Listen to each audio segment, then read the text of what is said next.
Thank you for joining us at Global Africa Media.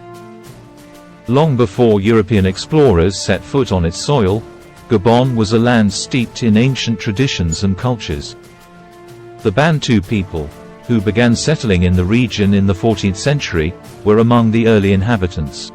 However, the late 15th century marked a turning point as Portuguese explorers arrived, transforming the coast into a hub for the transatlantic slave trade.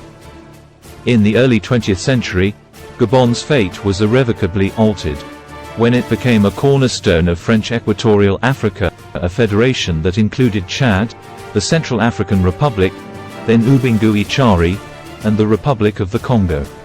Then Middle Congo. The French colonial administration focused on exploiting Gabon's abundant natural resources, such as timber and minerals. Infrastructure like roads and railways were built, but primarily to facilitate resource extraction. Meanwhile, the indigenous population languished in social and economic marginalization.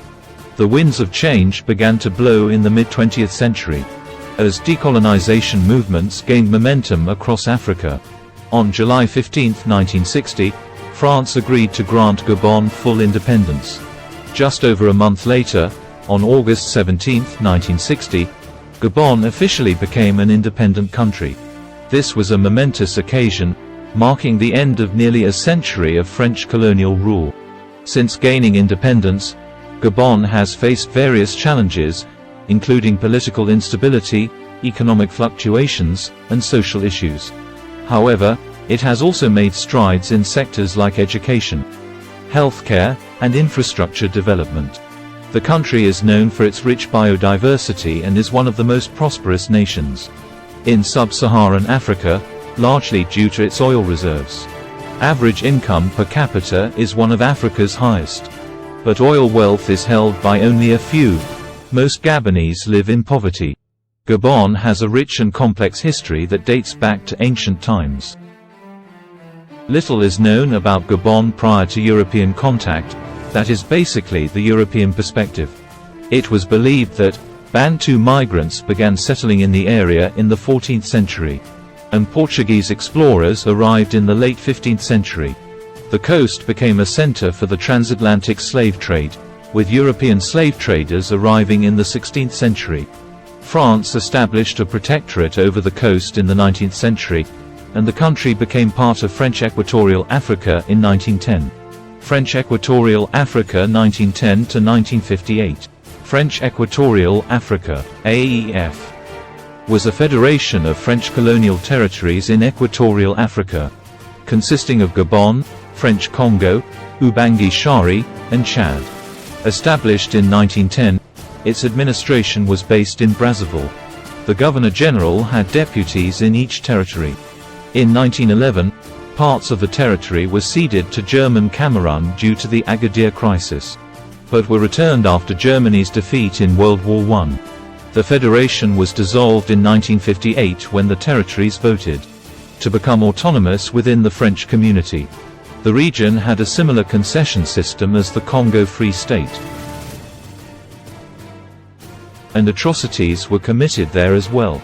Writer André Gidi's book, Travels in the Congo, published in 1927, was critical of the system, and had an impact on the anti-colonialist movement in France. World War II and after. During World War II, French Cameroon and AEF rallied to the Free French forces. Gabon remained loyal to Vichy France until November 1940. After the war, the federation was represented in the French Parliament. In 1959, the new republics formed an interim association called the Union of Central African Republics before becoming fully independent in August 1960. Gabon 1910 to 1960, and Gabon became part of French Equatorial Africa in 1910. In 1910, Gabon became one of the 4 territories of French Equatorial Africa. France expanded its control over Gabon between 1862 and 1887. Gabon became fully independent on August 17, 1960. At the time of Gabon's independence, 2 principal political parties existed. The Gabonese Democratic Bloc, BDG, led by Léon Mbar, and the Gabonese Democratic and Social Union, UDSG, led by Jean-Hilaire Oubangui. In the first post-independence election, neither party won a majority. Eventually, Mba became president and Oubangui became foreign minister. At the time of Gabon's independence in 1960, two principal political parties existed. The Gabonese Democratic Bloc, BDG, led by Léon Mba, and the Gabonese Democratic and Social Union, UDSG, led by Jean-Hilaire Oubangui. The first post-independence election was held under a parliamentary system, and neither party was able to win a majority. Eventually, Mba became president and Oubangui became foreign minister. The single-party system disintegrated in 1963, leading to a bloodless coup in 1964. Sweeping political reforms in 1990 led to a new constitution and multi-party elections. Léon Mba was the first president of Gabon after its independence. He was initially elected under a parliamentary system and later under a new presidential system. Mba's rule saw the suppression of the press, curtailment of freedom of expression, and exclusion of other political parties from power. When he dissolved the National Assembly in 1964 to institute one-party rule, an army coup sought to oust him. However, French paratroopers intervened to restore Mba to power. When Mba died in 1967, Omar Bongo, who was the vice president, succeeded him. Omar Bongo declared Gabon a one-party state by dissolving the BDG and establishing a new party, the Gabonese Democratic Party, PDG. Omar Bongo was the president of Gabon for 42 years, from 1967 until his death in 2009. Born as Albert Bernard Bongo, he later converted to Islam, and changed his name to El Hajj Omar Bongo Ondimba. His long tenure made him one of the world's longest-serving heads of state. He was a key figure in the politics of Gabon, and had a significant influence on the country's development.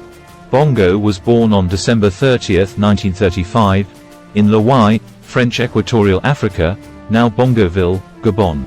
He initially joined the French Air Force, but later entered politics and became Gabon's vice president under President Léon Mba. Following Mba's death, Bongo assumed the presidency and was subsequently elected in his own right. During his time in office, Bongo was criticized for authoritarian practices and was accused of electoral fraud. However, he also played a significant role in developing Gabon's oil resources, which made the country one of the more prosperous nations in sub-Saharan Africa. His rule was marked by stability, but also by a lack of political freedoms and allegations of corruption. Bongo died on June 8, 2009, in a Spanish clinic, and was succeeded by his son, Ali Bongo Ondimba, who is the current president of Gabon.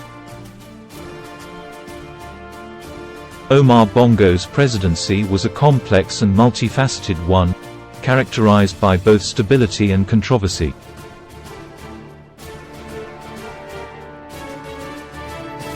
Political opposition was limited, and elections were frequently marred by allegations of fraud. Freedom of the press and political freedoms were restricted. Diplomacy and regional influence. Bongo was an influential figure in African and international politics. He played a mediating role in various regional conflicts and was a key ally of France, maintaining strong ties with multiple French presidents.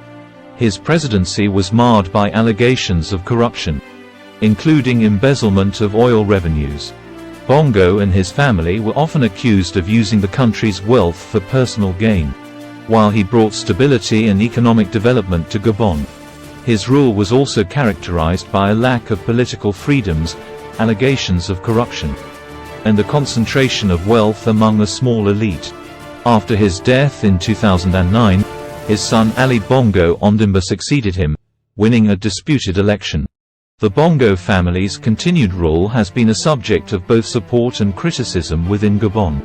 Ali Bongo Ondimba, born Alain Bernard Bongo on February 9, 1959, in Brazzaville, French Equatorial Africa, now Congo-Brazzaville, succeeded his father, Omar Bongo, as the president of Gabon. He served from October 16, 2009, until August 30, 2023. Ali Bongo was a member of the Gabonese Democratic Party, PDG. and held various positions during his father's presidency, including Minister of Foreign Affairs from 1989 to 1991, and Minister of Defense from 1999 to 2009. Ali Bongo was educated at a private school in Neuilly, France, and studied law at the Sorbonne.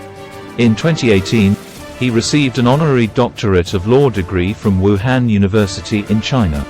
Political career: Ali Bongo joined the Gabonese Democratic Party, PDG, in 1981, and was elected to the PDG Central Committee in 1983.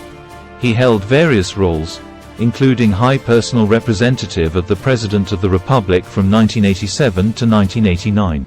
He was considered a reformist within the ruling PDG in the early 1990s.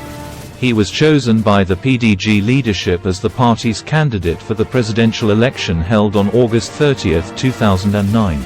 Despite controversies and allegations of electoral fraud, he won the election and assumed office on October 16, 2009.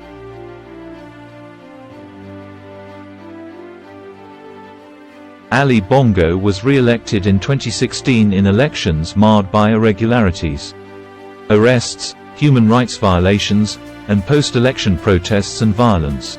On August 30, 2023, following the results of the Gabonese general election, he was ousted from the presidency in a military coup d'état, ending his tenure.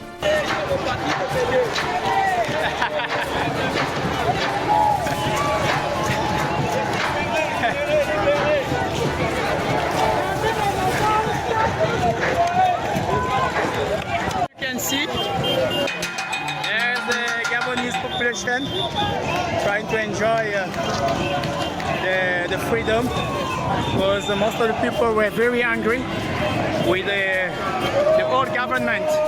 So we're happy that things happen the way we were expecting it. The freedom is here in Gabon, Libreville. So we thank all the participation, all the guys who did something for us. We are happy for that.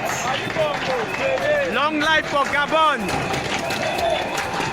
Please like, subscribe, and hit the bell button. Leave a comment to continue conversation. Thanks for watching, and don't forget to slam the subscribe button. See you in our next video.